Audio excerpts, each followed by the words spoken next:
Okay, as sometimes happens, it's going to bug me. As sometimes happens, I get into a series, a series, and it winds up being a trilogy. So today's going to be part 2 of what started out as a 1-month deal, but now it's going to turn into 3 parts. So, okay, it's time to drop that down. We're going to have to play with this. Last time we were here, I spoke on on Luke 15, which is a parable of 3 parts. Funny how those parts, it's always 3. About losing things. And we found out that we were once lost, now are found. Israel is lost and will be found. And sometimes you lose yourself within your life a little bit and have to go find that missing piece. But we found out that all is well in the end because, somebody's going to come find us. Or if we search diligently, we find what we've lost.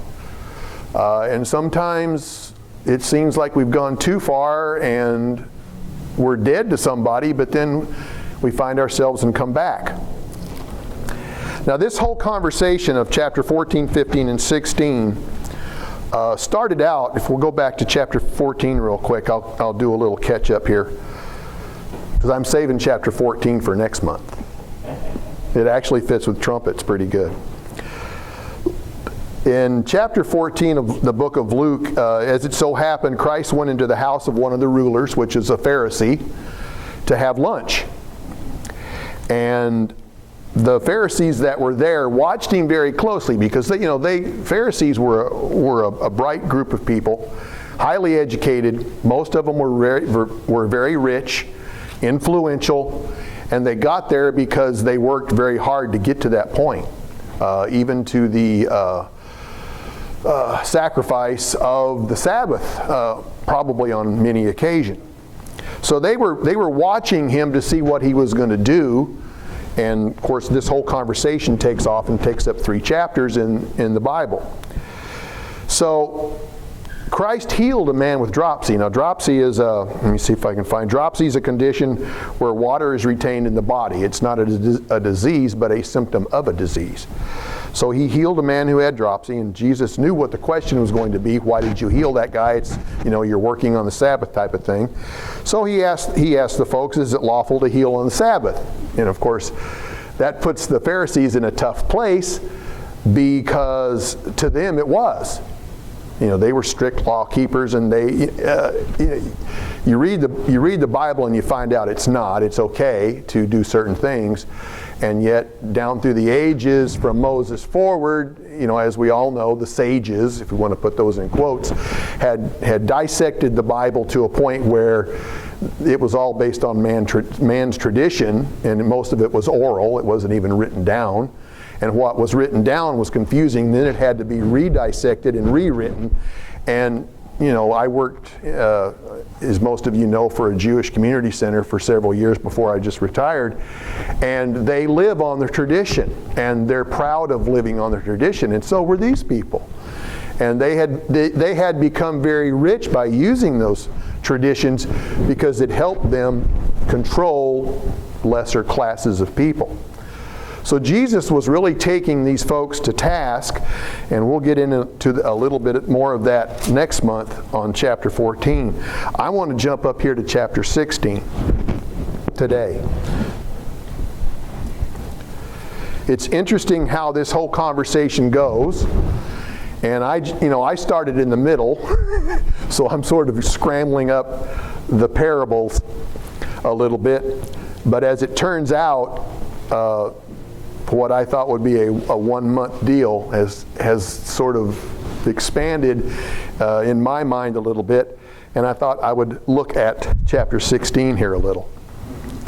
So, as we know, Jesus had talked about the parable of the lost sheep, about the flock who is, in the building or in the wilderness as it was written, about the one sheep that had gotten lost, and the shepherd goes out to find the one sheep, leaving the rest of the flock there, which sort of tells us in a spiritual sense, because after all, everything that's written down physically has a spiritual meaning for us now because we are children of the Spirit. So that message then became that the group that's left must take care of itself, which means there is a structure for that. And notice I said structure, not authority figures, because we're all servants of one another. So that we would take care of ourselves within the group, looking out for each other until our shepherd got back with the one who was lost, and then we have a big party and a cookout because the one came back. And that's really what the story said in that particular thing. The parable of the lost coin being about the headdress that a woman would wear, pictures the wife of a husband. The headdress being 10 coins in the forehead area.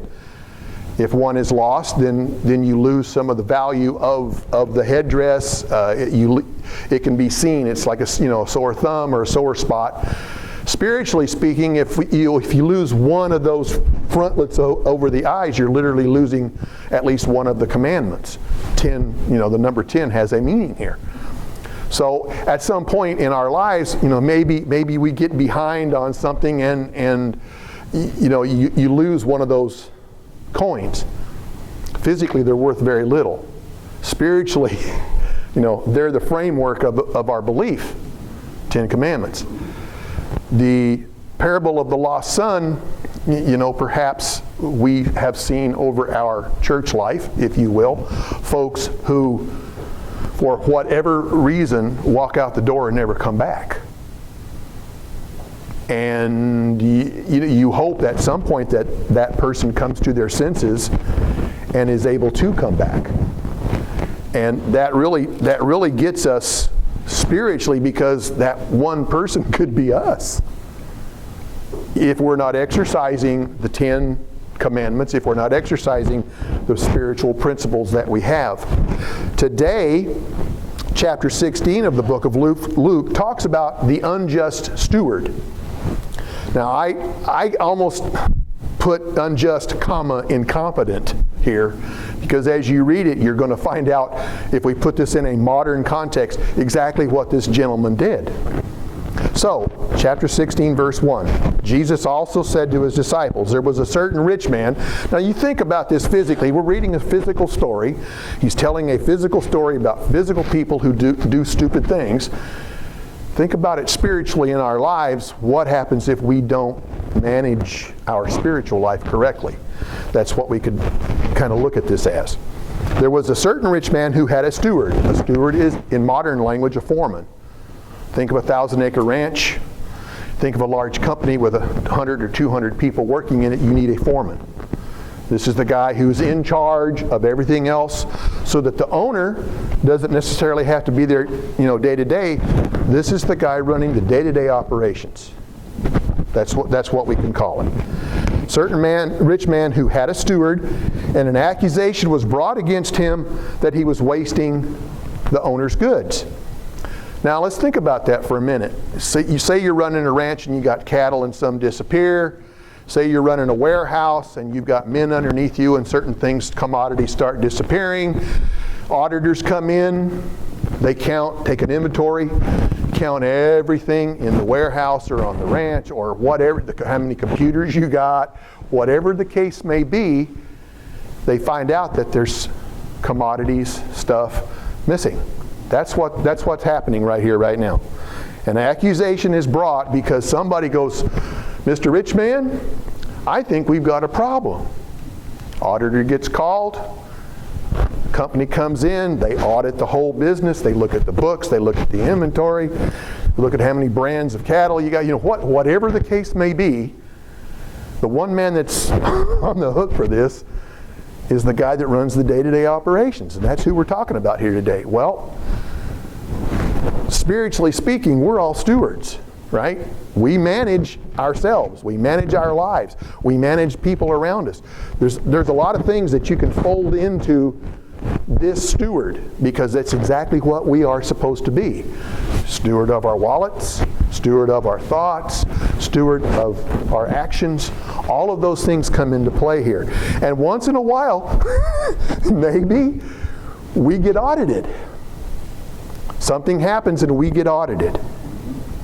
So the rich man called the steward to him and said, "What is this I hear about you? Give an account of your stewardship.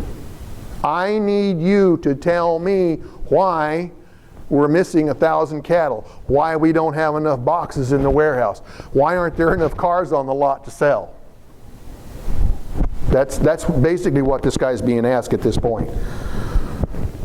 Give an account, because if you can't, if you want to extrapolate this here, the verse says you can no longer be steward. I'm going to let you go. And of course, we live in the state of Texas, which is an at-will state, meaning I don't have to have a reason to fire somebody. And if I'm the steward, I can quit anytime I feel like it. And maybe this guy in this case should have probably quit a couple of weeks ago before the audit. If you really want to go nuts with it here, you can come up with all kinds of stuff. But then spiritually, where would that leave us if we did that? If we quit 2 weeks earlier before the audit, well, maybe we're not really managing ourselves very well at all. So the steward said within himself, "What shall I do? What am I going to do? I'm near the end of my career." Because if you read this, it says, "My master is taking my stewardship away from me. I cannot dig. I am ashamed to beg." Meaning, guy's probably older. He's got a big house. Drives a nice car, or 2 or 3 or whatever, right? He's not going to be on the corner begging for dimes and nickels. Everybody in town knows who he is. What a shame that would bring. He would be found out for being, an incompetent employee. So he says, I resolve myself what I'm going to do. Putting it in modern terms, he says, I'm going to go to the people that I've lent to and collect back. That's basically what he's going to do. So in verse 5, he says he calls every one of the master's debtors to him. Now, let's break off real quick here and go to Leviticus 25. Because I think we're going to see a clue as to what this steward did to make him unjust. To me, it also makes him incompetent, because he thought he could get away with something that lawfully he wasn't supposed to even try. Leviticus 25 and verse 36. We'll start in verse 35. It says, "If one of your brethren becomes poor," now notice the word brethren, we're not talking about strangers, we're not talking, you got to put your mindset, you're in Israel in the day. This is told from a Jewish Israelite, if you will, perspective. It's not even modern day now, because we are a melting pot. We're all brethren, and there's different colors, and some of us have more tans than others. Some of us, are different flavors or whatever, and we're all brothers and sisters. Back then, it wasn't that way. People were very clannish. People were stayed together. Families were multi-generational, so that you had a whole different culture than there is today. So, if verse 35, Leviticus 25, "If one of your brethren becomes poor and falls into poverty, then you shall help him like a stranger or a sojourner, that he may live with you. Take no usury or interest." In other words, don't charge the person interest from him, but respect your God, that your brother may live. The person that's being loaned, getting the loan, needs it. It's just not, it's not for any happenstance at all. There is a dire need here. This person has lost a job, 3 or 4 payments behind on the mortgage, whatever, kids are going hungry, whatever the case may be, the person who needs the loan is in dire straits. And it's almost mandatory that somebody that has give part of it to the one who needs. "You shall not lend," verse 37, "you shall not lend your money for usury, nor lend him your food at a profit. I am the Lord your God that brought you out of Egypt." Now, we go back to Luke 16. Verse 5, the steward now calls the master's debtors to him. So we know that the steward has loaned commodities or sold commodities or whatever the case may be to countrymen. We know that for a fact because this is kind of, I think, where we're going here. And he has set a price that would give him a profit. Now, this profit could be interest, it could be commission, or it could be an inflated price so that some way so that inflation comes back to the steward into his pocket. That's what we're talking about here. That's why it's called an unjust steward. But to me, he's also incompetent because he hasn't collected. Why didn't he collect it before the audit? See, we have a problem here, and this can crop up in our lives spiritually. We get behind spiritually so that we become unprofitable, and then we try to do something weird to catch up. So this guy's kind of, he's got some things going on in his life. So now he all of a sudden, in order to pull himself out of the fire, he comes up with this bright idea. He says, "How much do you owe my master?" to the first person. Now there are, it looks like there are several people involved here who owe money. So he says, "How much do you owe?" And the first one said 100 measures of oil. Now I've got a note here that one measure is 8 or 9 gallons. So let's add that up. 100 times 8 or 9 gallons, we're talking about 900 gallons of oil. Olive oil, pressed in a container. That's a lot of money. That's a lot of money. Then and now. Just think how much that is when you go buy your liter and a half of olive, the olive oil we buy at Sam's. It's almost $20.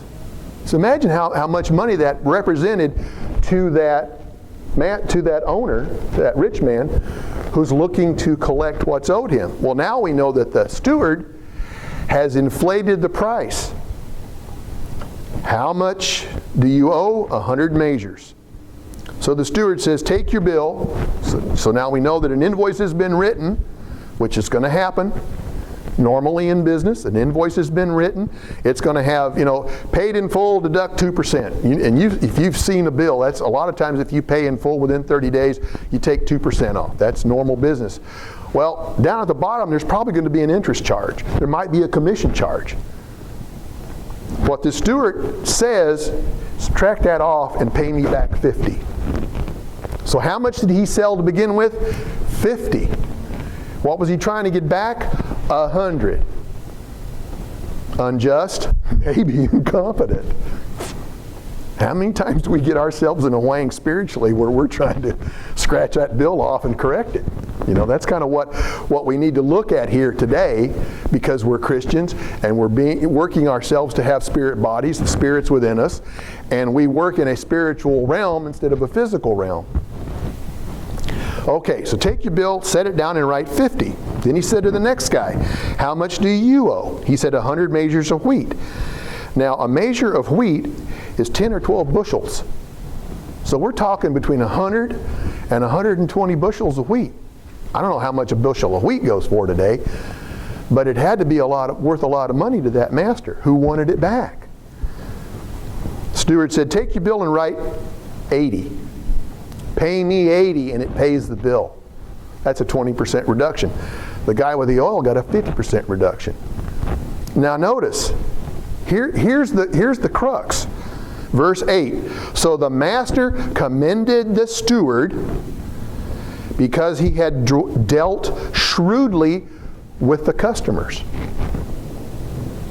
Notice he didn't try and get the whole bill because the guy probably couldn't pay it. Notice he didn't try to finagle anything. He just got what was owed to the master, and he did not get anything for himself at all.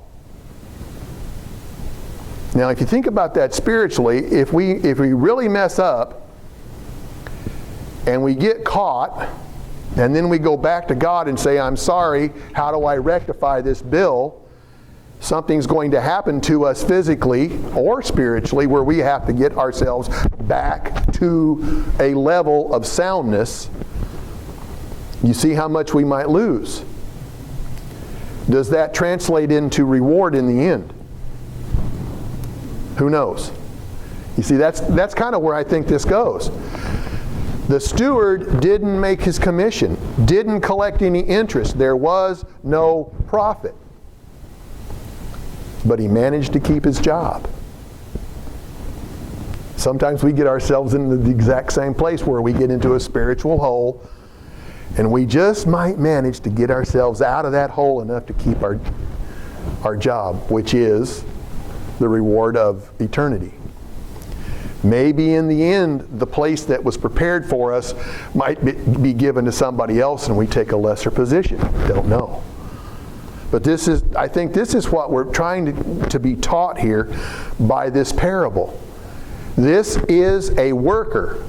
This is a converted person in the church. This person messed up.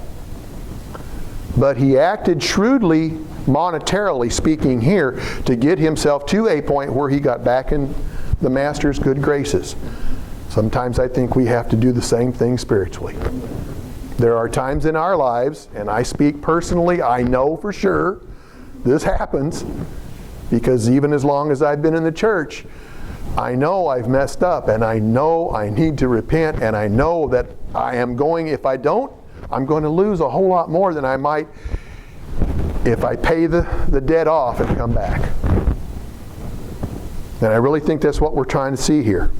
The interesting thing is the rest of the verse, because I think this is a lesson also. The master commended the unjust steward because he had dealt shrewdly. Then he continues to say, for the sons of this world, in other words, unconverted people, are more shrewd in their generation than the sons of light. Now, broadly speaking, stereotypically, if you will, generally, is a generalization, people in the world are better at money than we are. And that's what we're talking about here. In other words, this gentleman messed up physically. That's all they ever knew was physical. They never thought about spiritual. They never thought about motives. As long as they didn't sin, they were okay. Well, God is trying to tell us a different story here. But he's making a point that we can learn from the world in how to conduct business if we do it in the right way. Notice, Pharisees had a love of money. They made themselves wealthy. They did it at the cost of other people. It was gain to them, and they were proud of what they did. God is saying it's okay to use money, but don't expect to profit. That's why we went back to Leviticus to read what the law was. This gentleman was dealing with Jews, expecting to make a profit. He says, worldly people do it all the time. That's how they get away with making a living. You could learn from that physically, but don't do it spiritually. Don't try and cheat yourself into the kingdom. It may be a little hard to put together, but we can be wise, worldly, and use the gifts that we've been given shrewdly without cheating. And the profit then becomes not today, but everlasting. Imagine using the one gift in Matthew 25, in the parable of the talents. The gentleman that got the one talent went and hid it, right? Buried it. Said, you're an austere boss, I was scared of you. Imagine using that one talent and dealing with it in an honorable, profitable way without cheating, how much he would have been blessed. This gentleman here, this steward, learned that lesson. He learned it monetarily. We're learning it spiritually. So in verse 9, Jesus says, make friends for yourselves by unrighteous mammon. Notice this. It's a weird comment. Use your physical gifts. Use your physical talents to better your life. But do it in a way that you make friends on the outside. That's a lesson we can all learn. Now, how did they do it back then? Well, a landowner left the corners of his field without harvesting so that the poor people could come and glean. And there was probably ways in which they made donations in the temple. There were probably ways that they could give to poor families, help families out. We do the same thing today. Granted, some of it's done by the government. We pay taxes. Some of it's done in other social ways. But have you ever given to a food bank? Gone to a sandwich shop or gone to a soup kitchen and helped out behind the counter in a way that helps poor people? Those are the physical things that we can do that gain us friends in the world. They recognize the face. It also builds rewards in the kingdom because we're getting out of ourselves to try and help somebody else to better them in this life. There's a lot of people that need help today. A lot of people. And once you give that first check, you start getting all kinds of stuff in the mail. We know. we know. But it's one thing we can do, Helen and I, so that we help people in our community. Just write a check every 6 months or whatever the case may be. We help out the Dallas Food Bank. It's not much. Being retired now, I'm on a fixed income, so it's not like we got a lot extra. But it's something we can do physically that sort of teaches a spiritual lesson. It might mean get on your knees and pray for somebody. They're like Johnny said, there's a list back there. Go back and take the notes. Get on our knees and pray for the people. Father, help them out in their dire need. You never know when we collect in the kingdom an everlasting gift that was sowed in a physical world. Then he continues in verse 10. He who is faithful in what is least is faithful also in much. Now to me, this goes back again to Matthew 25, where the one who was given the 10 talents made another 10, the one who was given 5 talents made another 5, and the reward was, you've been faithful in a little, be faithful in the kingdom. Here's go rule 10 cities. Imagine what our faithfulness today in the small things that we do, not only for one another, but in the larger world, outside our doors, that will reap benefits that we don't see until we're reborn in the kingdom as spirit beings. And I think this is what Christ is saying here. We who are faithful now are going to be rewarded much greater having a spirit body. The reverse, he who is unjust in what is least will be unjust in much. If you go down that road, if you stay on the steward's road, well, you're going to reap what you sow. Therefore, verse 11, if you have not been faithful in unrighteous mammon, if you can't manage your life on this earth, and I speak from experience. I've had trouble managing mine. We've gotten ourselves into credit situations. We've gotten ourselves into trouble monetarily because we made decisions that were not the best. We got ourselves stretched too thin. You live on credit cards long enough, it catches up with you. I mean, that's pretty simple. You got 3 kids in the house, and they all need clothes, and they all need shoes, and they all need books to go to school, and whatever else the case may be, and well, boom, down goes a credit card. Another one comes in the mail, oh, we can use that too. Well, use that. You take them to the limit, pretty soon you've gone too far. And then you understand the principle of managing money. We've learned that. We're pretty frugal these days. I have to say, we really are. Okay. Verse 12. If you have not been faithful in what is another man's, who will give you what is your own? And I think that's kind of Christ's way of saying that if we don't manage ourselves now, how do you expect to have a lot in the kingdom? And that's something that you think about when you get in trouble. A lot of times I don't think we think about it enough in this life, really, what some of the things that we decide on happen to us. Let's look at some New Testament verses here real quick. Go to 1 Timothy 6.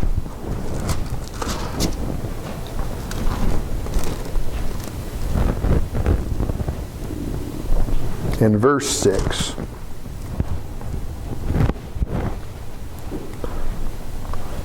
The hymns that we sang today, Vorney's special music, Great is Thy Faithfulness, really, this verse really amplifies what we've sang this morning already.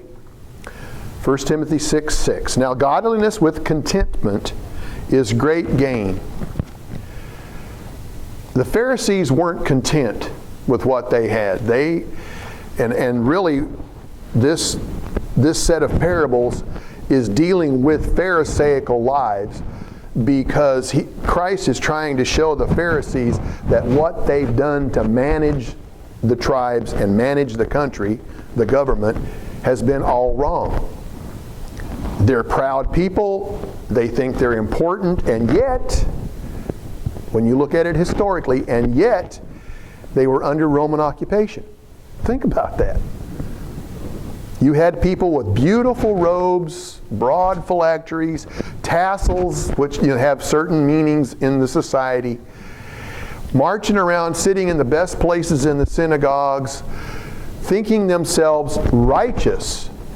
And Jesus is having a conversation with them saying, you idiots, you think yourselves great. Here's some examples of people who've made some bad mistakes, and we'll pay for them. And he's speaking directly to them, which we'll see in just a minute. But let's continue to read here in 1 Timothy.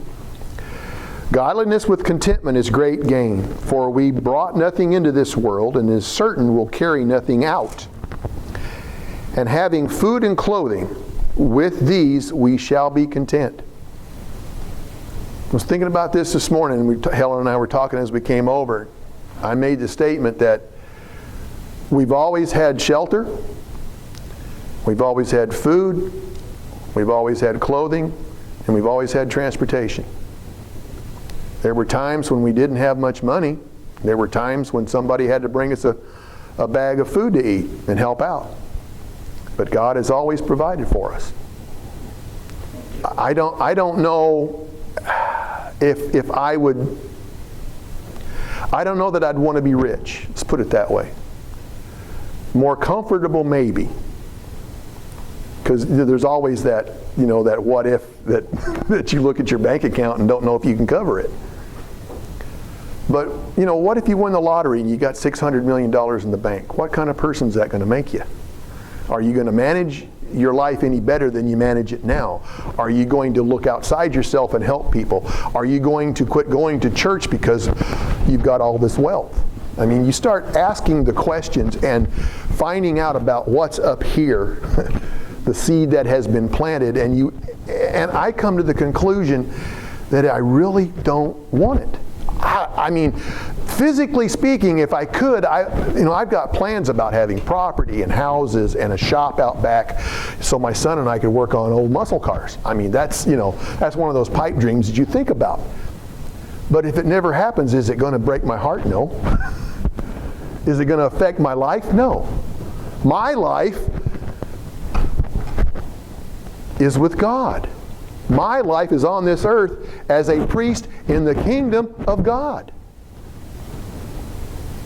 Maybe I'll drive a spiritual muscle car in the kingdom. It won't need any work. It'll be perfect. Maybe the rewards, my 66 Fairlane will actually be running by then. We'll see. For those who don't know, it's been sitting on jack stands for 8 years. It's one of those that never gets finished. But let us continue here. But those who desire to be rich fall into temptation and a snare. In other words, if you put that first, if you put riches first, if you're a Pharisee and you want the power and the wealth and the prestige and the importance, You will fall into snares, and foolish and harmless lusts will drown you in destruction and perdition. That's really why I don't need it. Maybe someday in a pipe dream, it'd be fun to try. Not now. Not now. Not anymore.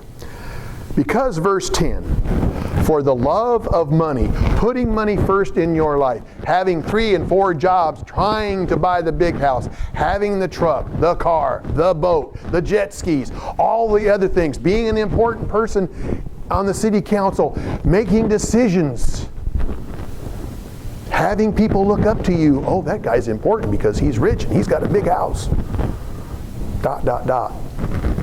The love of money is a root of all kinds of evil, for which some have strayed from the faith in their greediness. See, we're talking about the steward. The guy who was supposed to know how to handle his job. Which for us means we shouldn't worry about it. If we've got here food and clothing, we should be content. Helen and I have never been homeless. We've never gone hungry. We've never had fancy cars. But we've always had everything we needed. God has provided everything we've needed. And for that, I think we've basically been content. We don't need anything else. What would we do with it? You only wear one pants at a time. Drive one car at a time. We got 3. The little red one sits out there 3 and 4 weeks before we drive it. I mean, that's a blessing for us because, we've got 2 old cars that we drive around during the week, and then we have that for the weekends. And it's a good car. It's got a warranty on it, and if we need work, you just take it in and have it fixed. That's a huge blessing, which we're very grateful for. But otherwise, we'd be driving, cars got 150,000 miles on it, and dents and dings and everything else. Paint falling off.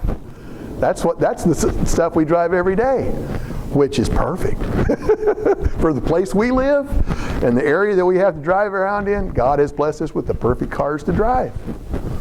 We don't care. So we see then that we can get ourselves into a ditch if we're not careful about how we run our lives. Let's also go over here to James chapter 1.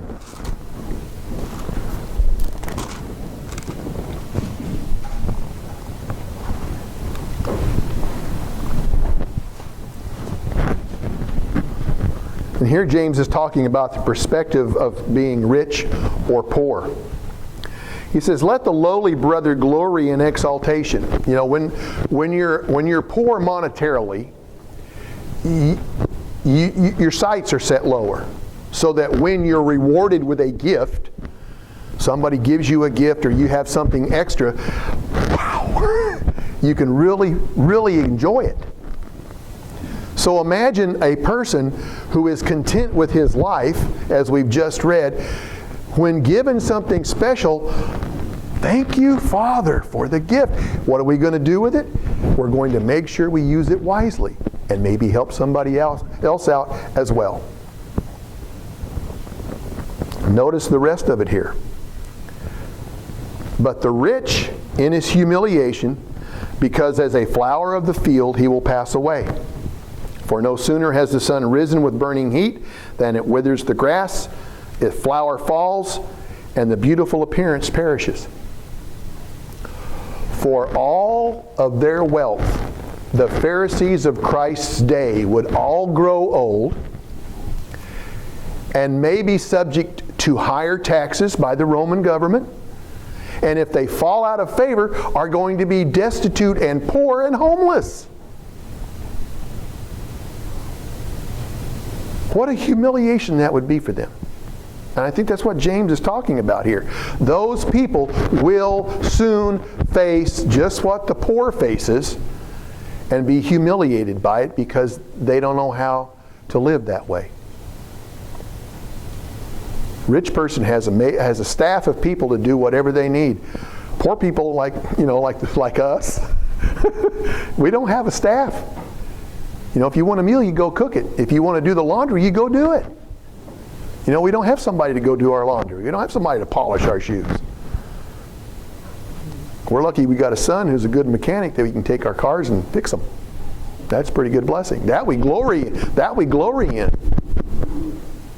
He knows what he's doing. So the rich man will fade away in his pursuits. You won't keep it forever. You came into this world with nothing, you're going to be buried with nothing. And somebody else is going to enjoy your wealth. So the lesson is to be happy with what we have and not to trust in the riches, but like most poor people have to do, trust in the Lord, especially Christians, trust in the Lord to supply the need that we have.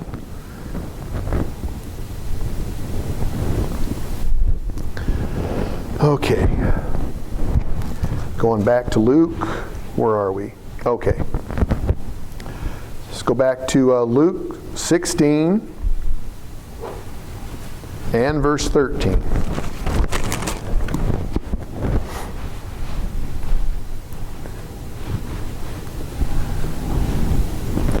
And when you understand the context of the conversation Jesus is having with the Pharisees, this becomes really more poignant. No servant can serve two masters.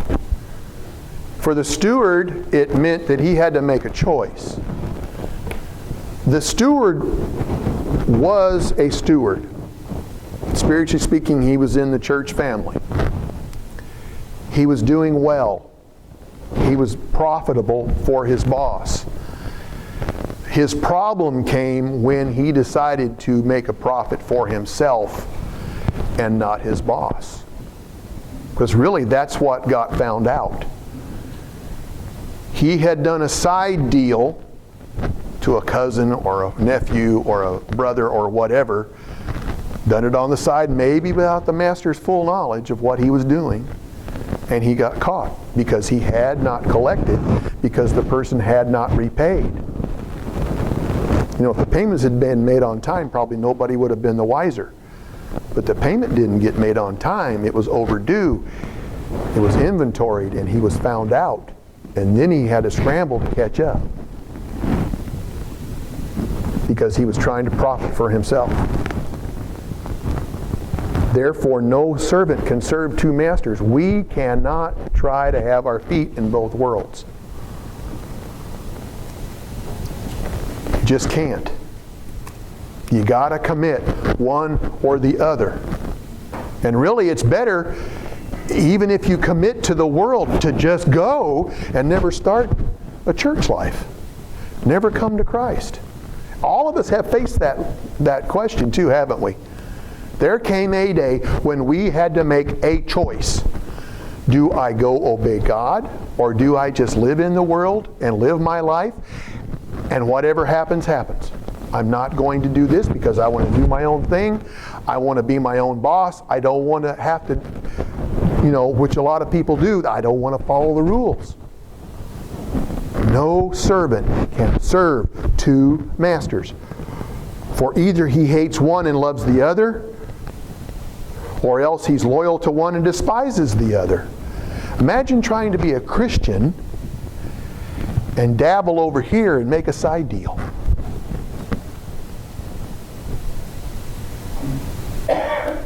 You can't do it. It'll drive you insane spiritually, if not physically. Because you're managing a hidden part of your life that will be found out at some point. Nothing we do goes unseen. And if you have any kind of internet connection, nothing you do goes unseen anymore either. Every keystroke we make on Google, somebody knows it. Every time we go somewhere and we have an Apple phone in our car, they know it. They know where you go, they know what you do, they know how much money you spend. So physically and spiritually, you got a problem. You know? So, a couple verses here to finish. 2 Corinthians 13.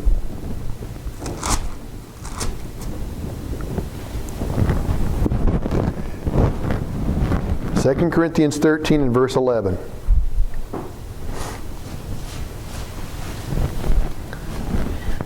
When it all comes down to it, when we rationalize, when we hypothesize, we make all kinds of excuses or reasons or whatever else we do, it comes down to this.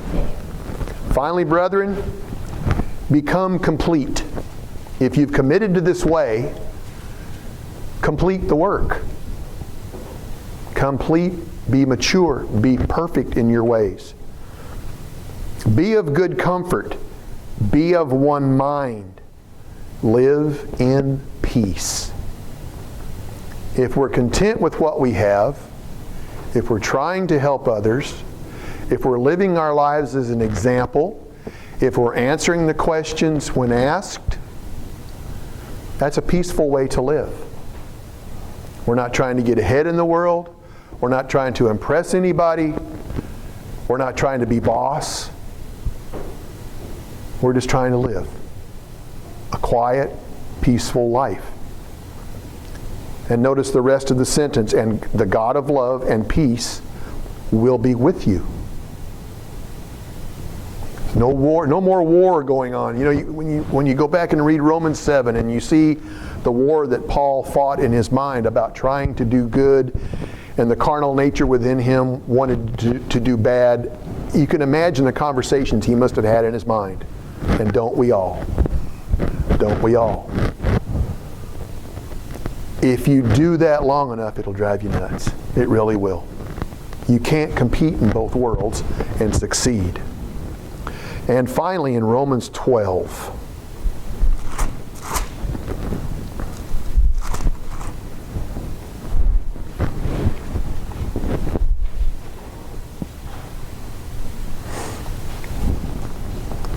and I suppose, we could go back and read a whole bunch of this, but I'll just leave it at this.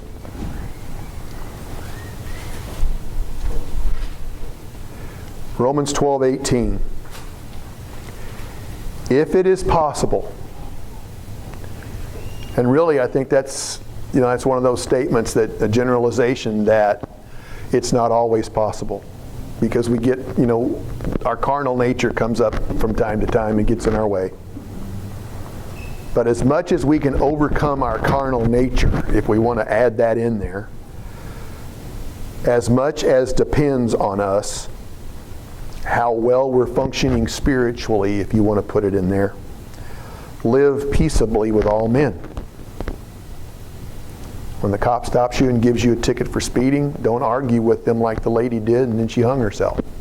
If that's what happened. We don't know yet if it was suicide or not for that lady in Texas to die in jail. Don't make a scene and have a nervous policeman shoot you, because there's a lot of nervous policemen today. Don't go to an area in town that you know is dangerous and put yourself in danger. That's not a peaceful thing to do. We can go on and on and on physically. Spiritually, it's the same thing. Don't get ourselves in a situation, and I'm speaking to me too, trust me. We can't afford to put ourselves in spiritual situations where we'll have to dig ourselves out of a ditch.